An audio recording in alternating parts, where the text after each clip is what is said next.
Kenya will not become the Singapore, quote in quote, imagined by the current regime if that rutopreneurship and rutobotomish continues and is left unchecked. You cannot auction off to yourself what belongs to the people.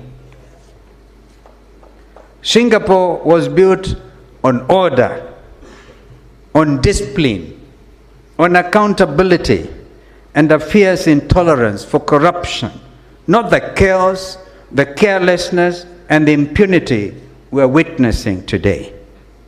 I hope that those who are talking about Singapore will have read in some detail the wonderful action, writing by Lee Kuan Yew, the Prime Minister of Singapore, who was there to shape a nation that moved to become what Singapore is today.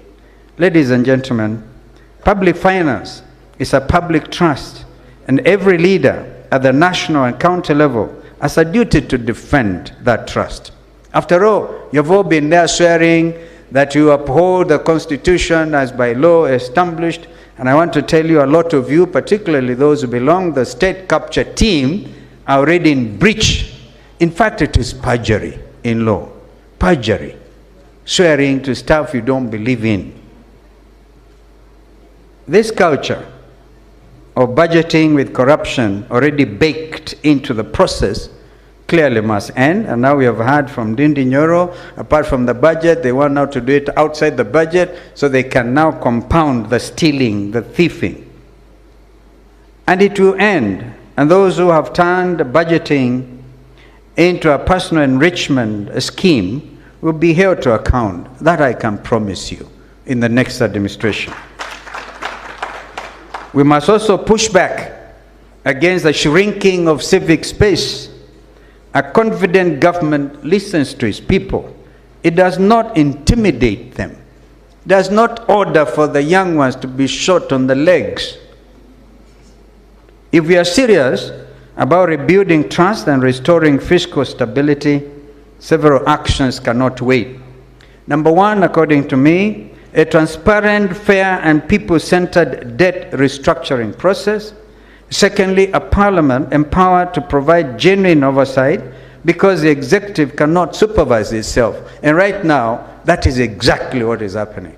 William Ruto gets out of the 13th parliament everything he wants without even blinking. Number three, protection of our oversight institutions. The Auditor General and Controller of Budget have said these are two wonderful ladies that have done this country proud. And of course, I want to add their EACC. And this must be ring-fenced and protected from political interference.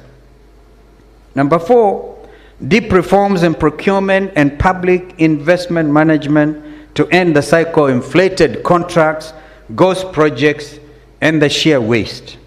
And fifthly, a credible, transparent approach to privatization, one that respects public interest, not a hurried disposal of national assets. These steps are not about politics. They're about Kenya's survival.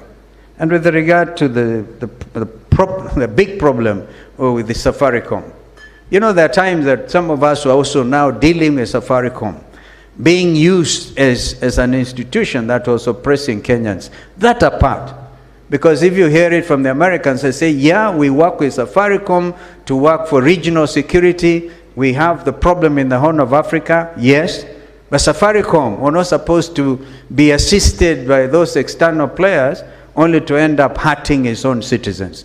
That's a different story. Now the real story is Safaricom belongs to the people of Kenya. And it cannot just be auction. The share, and Ndindi Nyoro, I know that I think I used to read that you're one of the majority shares at Kenya Power and Lighting.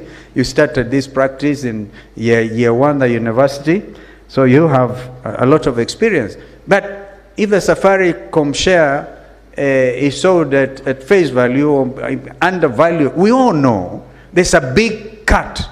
What Carolo Mondi even calls free carry, maybe free carry and that kind of thing. Somebody is about to steal big time. We will stop them, and therefore Wakili Njiro Ndegwa and the team We have a team assembled of a team of 100 advocates to move to court and to stop this nonsense about selling without public participation this national asset.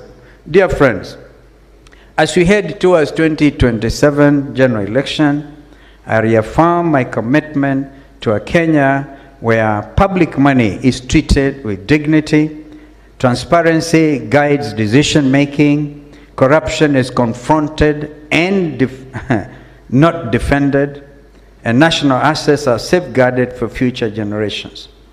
Have we not even heard that we are stealing even from the region?